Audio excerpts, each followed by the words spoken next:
ముదుసలి తండ్రి వాళ్ళ అబ్బాయి కలిసి రెస్టారెంట్ కి వెళ్ళారు. మంచి రుచికరమైనటువంటి భోజనం మా నాన్న తినాలని చెప్పి తీసుకెళ్లాడు. రకరకాల వంటకాలు, రకరకాల వెరైటీస్ ఆర్డర్ చేశాడు. ఆ నాన్న పాప అన్ని రుచి చూసే ప్రక్రియలో తేనుపు వచ్చింది. తేనుపు రావడంతో పాటు తిన్నదంతా కక్కేశాడండి. ఎప్పుడైతే తిన్నదంతా వాంతి చేసుకున్నాడో ఆ ప్లేట్ లో పడిపోయింది, టేబుల్ మీద పడిపోయింది, తన మీద పడిపోయింది, కింద పడిపోయింది. అది ఖరీదైనట్టు రెస్టారెంట్.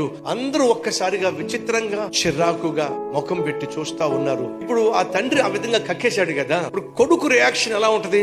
తీసుకురాకూడదు అనుకున్నాను, ఈ మనిషిని తీసుకొచ్చాను అనవసరం, అందరి ముందు పరువు తీసేశాడు అని అనుకుంటాడా?